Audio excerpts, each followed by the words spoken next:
Nicolas, merci beaucoup d'avoir accepté de participer à cette interview. Bonjour Lorne Assembly et merci de m'avoir invité. Avec plaisir. Alors Nicolas, comment est-ce qu'on devient directeur général adjoint de l'ESSEC? Quel est votre parcours en quelques mots? Alors en quelques mots, moi j'ai fait d'abord des études d'ingénieur et puis d'école de commerce et un doctorat en économétrie. En parallèle, j'ai travaillé dans le privé et dans le conseil en particulier. Et puis l'ESSEC, Business School, cherchait un prof d'abord, donc je suis rentré comme prof. J'ai créé plusieurs programmes et des chaires, etc. Et surtout le Centre d'excellence digital business.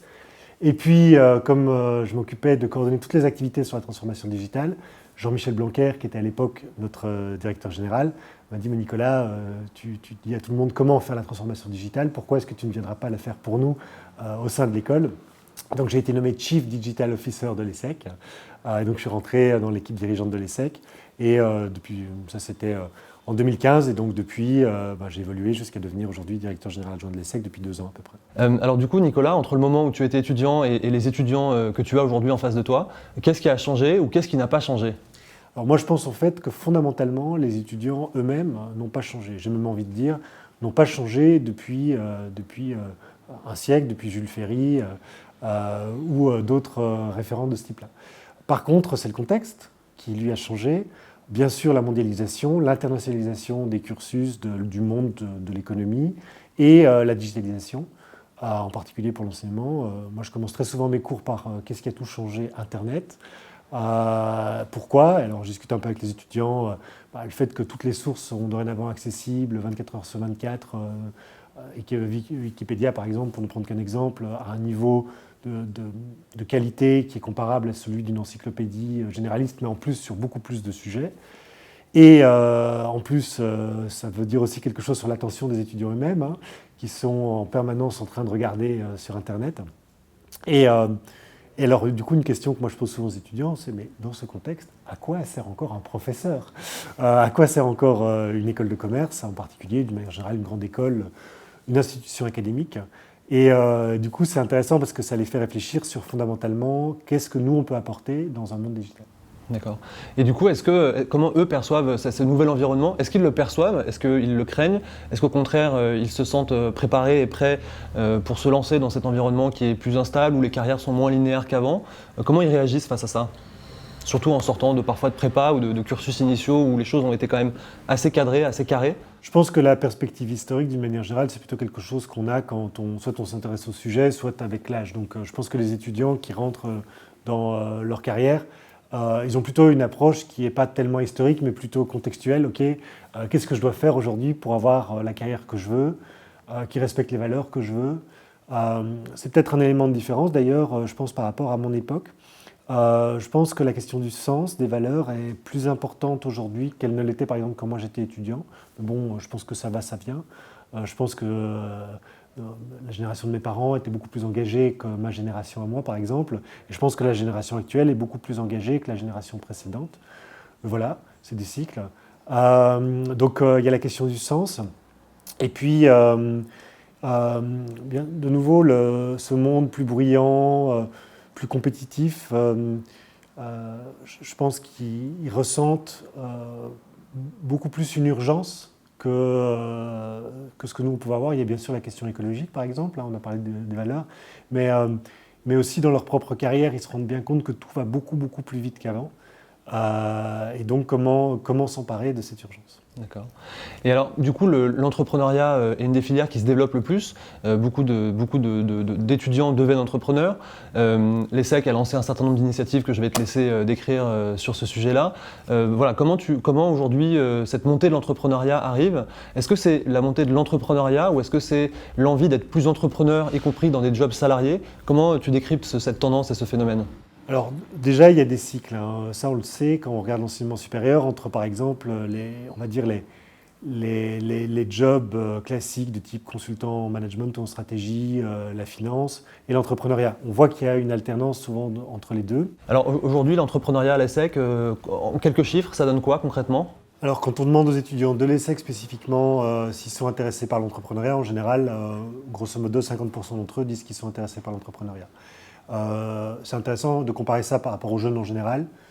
Et là, on a plus ou moins un tiers des jeunes de la même catégorie d'âge qui sont intéressés par l'entrepreneuriat. Donc c'est assez logique que les SEC soient plus intéressés par l'entrepreneuriat que la moyenne de la population française. Nous, à l'ESSEC, on a un parti pris assez fort là-dessus, qui est que, pour nous, il est inenvisageable, vous savez, la devise, c'est l'esprit pionnier, qu'un étudiant qui soit passé par l'ESSEC n'ait pas été exposé au moins une fois à l'entrepreneuriat.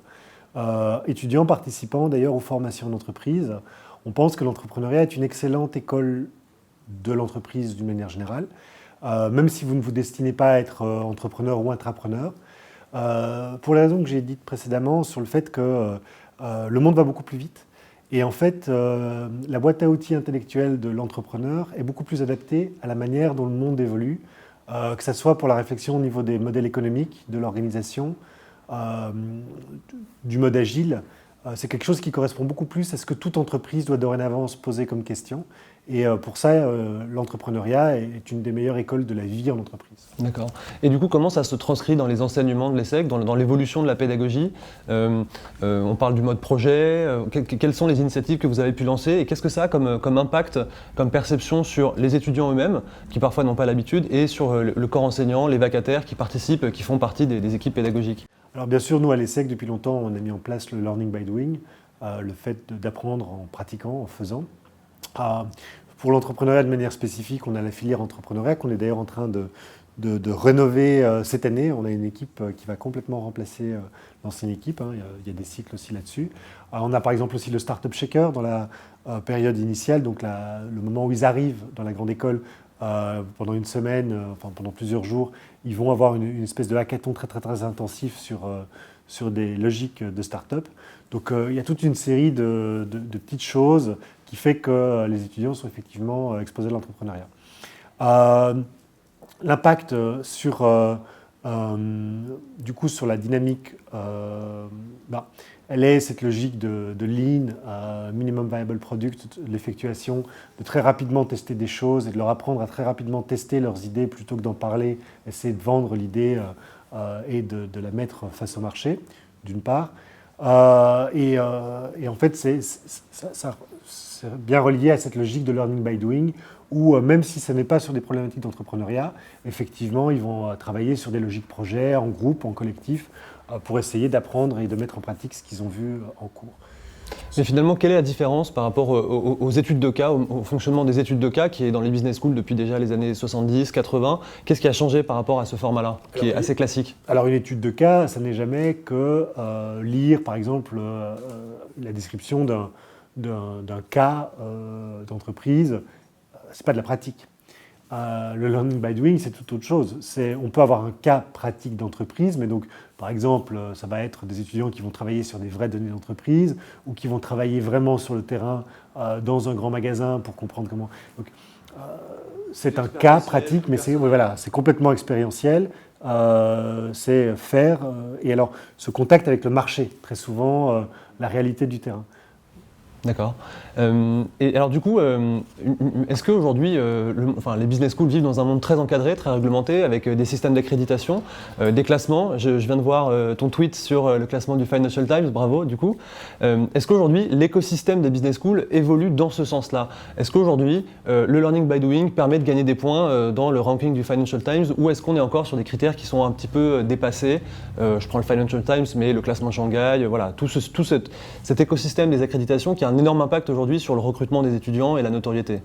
Alors oui, effectivement, donc l'ESSEC n'arrête pas de grimper dans les rankings, puisqu'on était déjà passé récemment 8e européen au niveau global. Là, on est passé 8e au niveau mondial sur l'executive education, et en particulier sur le sur-mesure, 5e mondial. Donc c'est un très beau résultat. Et donc la question des rankings, effectivement, pour nous est très importante. Ça reste quelque chose qu'on regarde, mais il ne faut pas que ce soit l'alpha et l'oméga de ce qui dirige notre stratégie. Ce qui dirige notre stratégie, c'est bien sûr notre raison d'être, la carrière des étudiants et leur développement.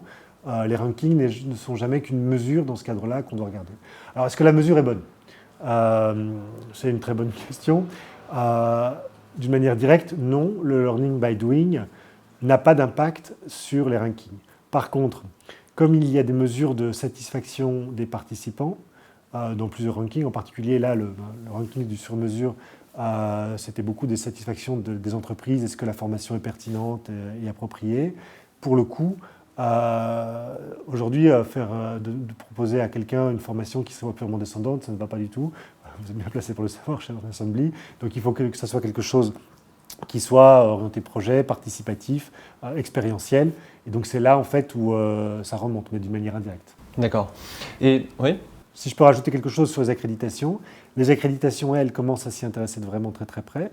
Alors ce que j'ai dit d'ailleurs sur les rankings, ils vont envisager bon, à ce stade on ne peut rien dire, mais on sait qu'ils envisagent d'étendre leurs critères aussi d'ailleurs à des questions de sens et par exemple de diversité, c'est déjà le cas, mais surtout de développement durable. Ça, c'est quelque chose qu'ils sont en train d'envisager. Donc, pourquoi pas demain aussi des pédagogies innovantes. Nous, on essaie bien sûr à l'ESSEC de pousser ça, puisqu'on pense être très fort là-dessus.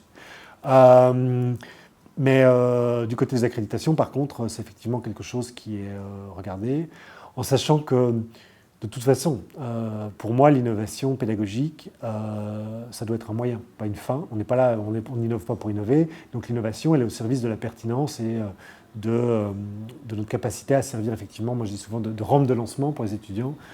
Et donc on doit être innovant pour que la rampe de lancement soit la plus performante possible pour projeter les étudiants le plus rapidement et le plus haut possible. D'accord. Et alors justement, il y a une notion qui émerge beaucoup en ce moment, qui est la notion d'expérience étudiante, qui est évidemment l'expérience pédagogique, mais pas que. C'est aussi l'expérience de la vie associative, de la vie sur le campus. C'est un sujet qui te tient beaucoup à cœur. Comment aujourd'hui, à l'ESSEC, tu définirais l'expérience étudiante et comment elle évolue? Quelles sont les tendances de cette expérience étudiante, qui est un phénomène finalement assez nouveau, qu'on découvre un petit peu dans le monde de l'enseignement supérieur? Alors, une école, ça a toujours été, quelque part, alors je vais peut-être dire un gros mot, mais une société de service, pas nécessairement d'ailleurs à but lucratif. L'ESSEC, par exemple, une association en 1900 à but non lucratif, mais on est quand même au service des étudiants. Ça, c'est pas un gros mot de le dire.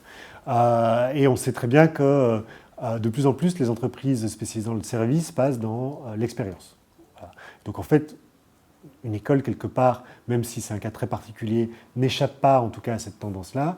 Et d'une manière générale, les écoles vont de plus en plus vers une réflexion autour de l'expérientiel. Donc on va dire qu'on est dans une logique contenu, service et maintenant expérientielle, de manière assez logique. D'ailleurs, à l'ESSEC, on s'est organisé en 3 grandes organisations. La formation pré-expérience, post-expérience et custom and corporate experience. Donc ça veut bien dire que l'expérience est au cœur de tout ça. Et notre direction des opérations a d'ailleurs été rebaptisée direction de l'expérience campus. Donc on voit bien qu'on réfléchit à ça. Et par ailleurs, les programmes réfléchissent au customer journey, le voyage utilisateur, le parcours utilisateur, et donc aussi dans une réflexion expérientielle. Donc c'est vraiment au cœur de notre problématique. Et c'est toute la question. Au final, ce qu'un étudiant retiendra de son cursus, c'est toute une expérience. C'est parfois des sensations, c'est des gens, c'est des moments d'émotion, des moments de souffrance aussi parfois. C'est très important, je pense, dans un cursus, la souffrance, dans l'apprentissage, le plaisir. Mais donc il y a tout un tas de choses et on doit réfléchir à tout ça pour que... aussi parce que pour que l'étudiant apprenne mieux, il y a pas mal d'études qui montrent que quand des émotions sont là, la mémoire est meilleure. Donc il ne faut pas du tout croire que ça n'est pas au service de l'apprentissage, bien au contraire, c'est bien au service de l'apprentissage. Et du coup, finalement, une école comme l'ESSEC devient une plateforme. On parle beaucoup de plateformisation de l'enseignement supérieur. Qu'est-ce que tu veux dire par là, ou qu'est-ce qu'on voudrait dire par là, et comment aujourd'hui l'ESSEC peut devenir une plateforme qui va pas seulement accompagner des personnes à instant T, mais dans la durée, et qu'est-ce que ça implique derrière en termes d'organisation et pourquoi pas de business model? Alors d'abord, qu'est-ce que c'est qu'une plateforme? Une plateforme, c'est simple, c'est quelque chose qui donne accès à une ressource. Alors, il y a des plateformes qui sont des réseaux sociaux, et attention, je ne parle pas de plateforme digitale, là je parle d'une plateforme en général, des plateformes qui sont des réseaux sociaux. Et en fait, fondamentalement, une école, ça a toujours été un réseau social, ça a toujours été une plateforme, puisque ce que nous avons fait de tout temps, c'est mettre en relation des personnes. Donc Uber met en relation des gens qui veulent se déplacer avec des gens qui ont une voiture et qui veulent conduire, ou des chauffeurs. Airbnb, c'est des gens qui veulent trouver un appartement avec des gens qui ont un appartement. C'est une mise en relation. Même chose pour YouTube avec des YouTubeurs et des gens qui ont envie d'avoir du contenu, etc. etc. Une école, ça a toujours été basé sur la mise en relation de gens qui veulent apprendre avec des experts ou des professeurs, des entreprises qui veulent recruter. On a toujours été fondamentalement animé autour d'une logique de réseau social. Donc aujourd'hui, avec le digital, on a toujours été une plateforme, on a toujours été un réseau social, mais en fait, on va pouvoir l'être encore plus grâce à tous les outils qui s'offrent à nous aujourd'hui. Ce qu'il y a, c'est qu'il ne faut surtout pas oublier ça. Il ne faut pas oublier cette mission première qui est cette mise en relation au service de l'humain. Pendant tout un temps, on a parlé des contenus, des savoirs, etc., qui sont très, très, très importants. Mais le savoir, même en tant que tel, même ceux qui sont ce qui est d'ailleurs mon cas, attachés aux notions traditionnelles de transmission et de la relation au maître, ils vont vous parler de la relation au maître. C'est donc bien que c'est le lien humain, l'effet maître, tout à fait. Le lien humain est très très important et fondamentalement, c'est ça que fait une école, c'est mettre en relation des personnes. Donc c'est ce qu'on cherche à faire quand moi je dis l'école plateforme, c'est admettre ça et vraiment réfléchir, puisque dans tout un tas de secteurs, maintenant, on a des outils qui permettent de mettre en relation des gens de manière plus facile, et là on pense aux plateformes digitales. Il faut absolument que les écoles s'emparent aussi de ces outils au service de leur mission traditionnelle, qui est de mettre en relation des gens autour d'un projet pédagogique et de carrière. D'accord.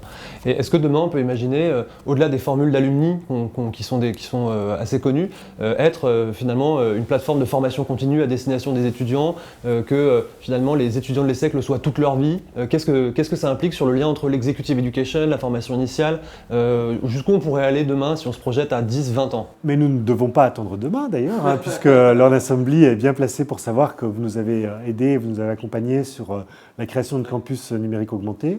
Donc le campus numérique augmenté de l'ESSEC, c'est exactement ça. Le but, c'est de fournir la même expérience excellente d'accompagnement personnalisé au service du lien humain sur le digital, comme on le faisait hier dans notre campus de Cergy, Singapour, Rabat ou La Défense. Donc c'est exactement ça la promesse qu'on a voulu mettre en place et qu'on a mis en place d'ailleurs avec un pilote qu'on a fait avec Orange et maintenant avec le premier module qui a été lancé en mars 2019. Donc, et d'ailleurs, on ouvrait ce matin le deuxième module. Donc nous sommes le 3 juin 2019 et on ouvrait ce matin le deuxième module. Et donc ça marche très très bien parce qu'on a bien compris ça, que c'est une logique apprenante qui est au service de la relation entre les personnes autour d'un projet, par exemple, d'apprentissage. Et donc, deux exemples.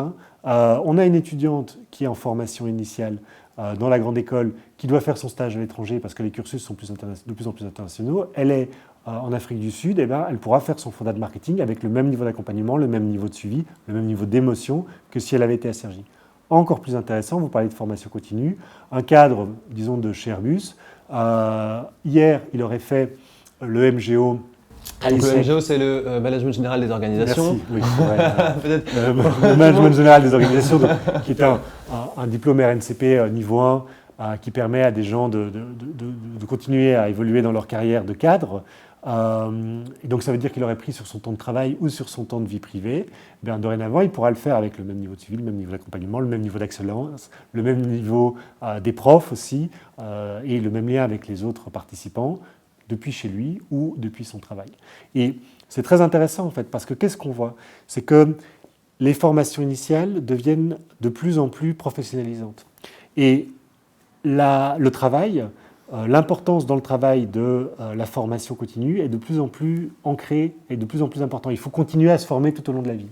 Et en fait, qu'est-ce qu'on va voir? C'est que les deux vont se rapprocher de plus en plus. Et l'idée du campus numérique augmenté, c'est exactement celui-là.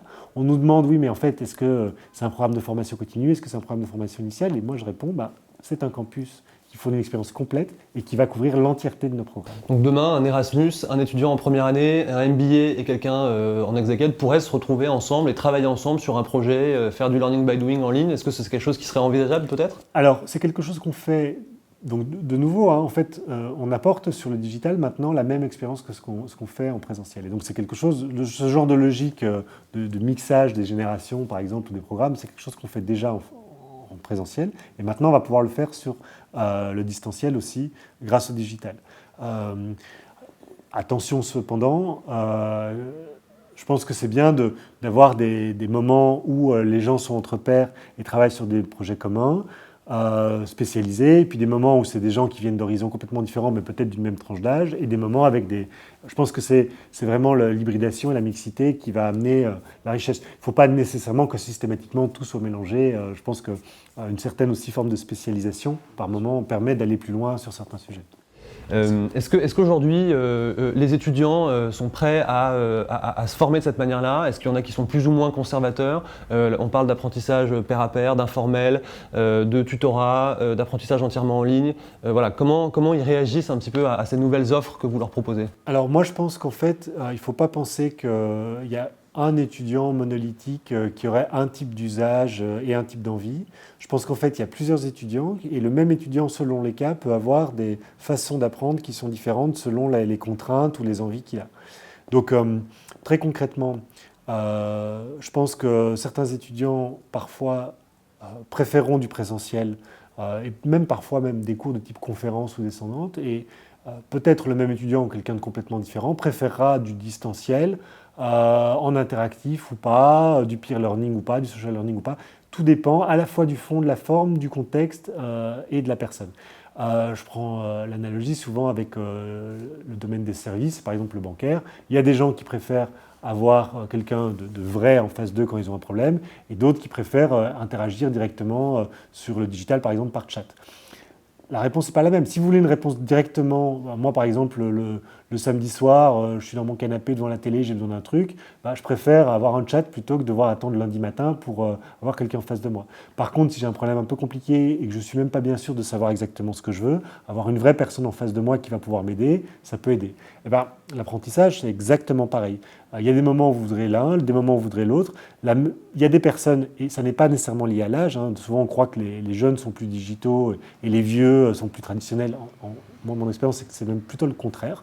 En général, pour un jeune qui sort de classe prépa, un vrai cours, c'est un gars très docte qui parle pendant 50 minutes, alors que le professionnel qui a l'habitude de diriger des équipes, qu'il écoute quelqu'un pendant 2 heures, ça va vraiment être compliqué pour lui. Il préférera de l'interactif et même peut-être parfois du distanciel. Donc, ça dépend des cas, ça dépend des contraintes, ça dépend des envies. D'accord. Juste par rapport à ça, j'aimerais rajouter un truc très important. Par exemple, dans le cadre de l'ESSEC, notre campus numérique augmenté, ça ne veut pas dire jamais qu'on va arrêter les campus physiques et on va tout passer sur le digital. L'idée, c'est bien qu'on va proposer une expérience en plus qui va complémenter l'expérience existante.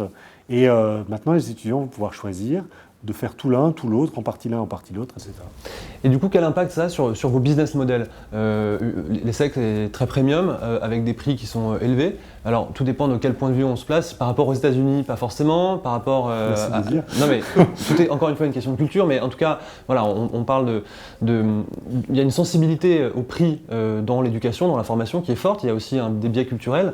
Comment ça se présente? Quel impact ça a sur votre manière de pricer et sur la manière de gérer ensuite les opérations, les cours, la disponibilité des enseignants, les commerciaux, tout le back-office finalement de cette nouvelle offre pédagogique multicanale très complète? Alors comme je l'ai dit, on est dans un marché qui est dorénavant international. Donc en fait, les prix européens et en particulier français dans le marché international sont très bas. Et c'est d'ailleurs un souci, parce que moi je suis prof de marketing et on sait que le prix est un signal de qualité. Les Américains ou les Asiatiques pourraient penser parfois que les formations en France sont moins de bonne qualité qu'ailleurs, ce qui n'est pas le cas. D'après moi, au contraire, les formations françaises sont parmi les meilleures du monde. Donc, je le dis d'autant plus facilement que je suis belge. Donc, ce n'est pas du chauvinisme de ma part. Ceci étant dit, sur la question du coût spécifique du business model, nous, notre approche, c'est de se dire, on veut de l'accompagnement personnalisé, on veut du lien humain, on veut quelque chose qui corresponde vraiment à l'expérience présentielle. Donc, a priori, il n'y a pas de raison de partir dans une logique de massification et du coup aussi de logique discount. Vous parlez de logique premium, nous notre idée c'est pas d'entrer dans une logique discount. Il n'y a pas de raison de changer les prix en fait, que ce soit sur du présentiel ou du distanciel. Et ça c'est vrai que c'est un peu contre-intuitif parce que tout un tas de gens pensent oui mais attends le digital en général c'est moins cher. Oui, sauf que nous, notre promesse c'est pas le digital, notre promesse c'est l'expérience ESSEC, 24 heures sur 24, 7 jours sur 7, où que vous soyez dans le monde avec le même niveau de suivi, l'ESSEC dans votre poche. Et donc là, c'est autre chose. Donc, mais du coup, c'est un changement important par rapport au lancement des MOOC il y a quelques années où justement on était sur de la gratuité ou sur du freemium.